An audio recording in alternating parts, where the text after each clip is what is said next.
बिस्मिल्लाहिर्रहमानिर्रहीम। सबसे पहले आप सब लोगों का बहुत शुक्रिया।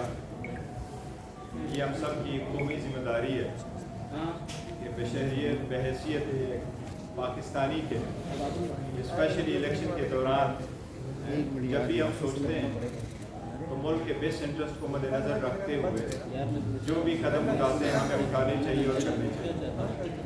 आज के दिन हम कुछ ऐसे वाक़यात है और फैक्ट्स एंड फिगर्स है जो हम समझते हैं कि आपके साथ हम उसको शेयर कर लें और इसके मुताबिक आपकी मेमोरी रिफ्रेश करवा लें। आपको मालूम है कि जब से रिजीम चेंज हुआ है एक कंस्पेरेसी हैश की गई थी जिसमें एक इलेक्टेड हुकूमत ख़त्म हो गई थी। उसके बाद जिस तरीके से लंदन प्लान को एग्जीक्यूट किया गया है और एक मोस्ट पॉपुलर पार्टी को आज उस मुकाम तक पहुंचाया गया है कि उस पार्टी के साथ अपना निशान नहीं है, और दूसरी तरफ वो लोग जो लाख मतलूब थे, सर्टिफाइड मनी लॉन्डर थे, वो कन्विक्टेड और एब्सकॉन्डर थे, वो अदालतों को मतलूब थे और उन पे करप्शन और मनी लॉन्ड्रिंग के इंडाइट होने वाले थे, वो कुछ क्लियर भी हो गए और इक़्तिदार में चले भी गए। आपके सामने ये हमें कि ऑलमोस्ट 1 साल हो गया है, हमने 2 असम्बलियाँ डिज़ाल्व करवाई थी। आईनी और क़ानूनी तौर पर यही हमारा राइट था और इस असम्बली को रिस्टोर करने के लिए कोई किसी अदालत नहीं गया था। एवर सिंस हम रिक्वेस्ट करते रहे कि free fair and transparent election हो इस मुल्क में, यही आईनी तकाजा है और यही इस मुल्क का मुकद्दर है। उसके लिए हम 3 मरतबा सुप्रीम कोर्ट में पिटीशन फाइल कर चुके थे और 7 मरतबा हम हाई कोर्टों में जा चुके हैं। सुप्रीम कोर्ट ने एक डेट भी दी थी और सदर पाकिस्तान ने भी एक डेट दे दी थी, उस पर अमल दरामद नहीं हुआ। इतना अरसा उसको रखा गया, इलेक्शन पोस्टपोन होते गए, वन प्रीटेक्स्ट और दूसरे प्रीटेक्स्ट पे, यहाँ तक कि इलेक्शन कमीशन को जिसकी जिम्मेदारी ये है कि free and fair transparent election करवा ले, इलेक्शन कमीशन वो अपनी जिम्मेदारी सही और अहसन तरीके से नहीं निभा चुका था।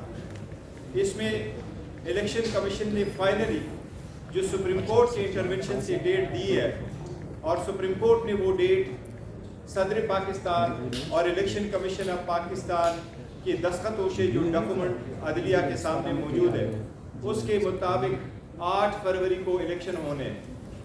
सुप्रीम कोर्ट ने बारहा कहा है, डायरेक्शन भी दी है इलेक्शन कमीशन, और वो ये है कि सारे पॉलिटिकल पार्टी के पास लेवल प्लेइंग फील्ड होना चाहिए, यही आईनी तकाजा है।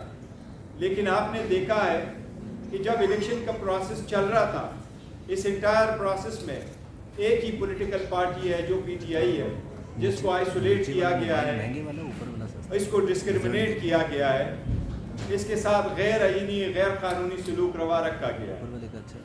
एक तरफ पार्टी के साथ, दूसरी तरफ इसकी लीडरशिप और पॉलिटिकल वर्कर सपोर्टर के साथ और इसके प्रपोजर और सेकेंडर के साथ। सबसे पहले मैं आपको ये बताता हूँ कि जो बेट इस वक्त आपने लेने की कोशिश की है, हमें फिर भी उम्मीद है सुप्रीम कोर्ट इंशाल्लाह इंटरवीन करेगी, लेकिन इसके इम्प्लिकेशंस आप देख ले 2 चीज़ों।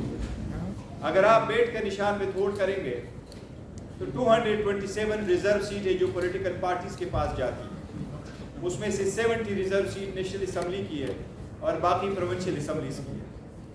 उसमें से अगर आप किसी पॉलिटिकल पार्टी को निकालेंगे तो इनका बहुत बड़ा रोल होता है चीफ मिनिस्टर, प्राइम मिनिस्टर के इलेक्शन में, प्रेसिडेंट के इलेक्शन में, स्पीकर, डिप्टी स्पीकर के इलेक्शन में। और अगर आप एक पॉलिटिकल पार्टी से उसका सिंबल लेते हैं और आप इलेक्शन को सब इंडिपेंडेंट कैंडिडेटों के तौर पे आप लड़ाते हैं तो आप करप्शन की बुनियाद रखते हैं।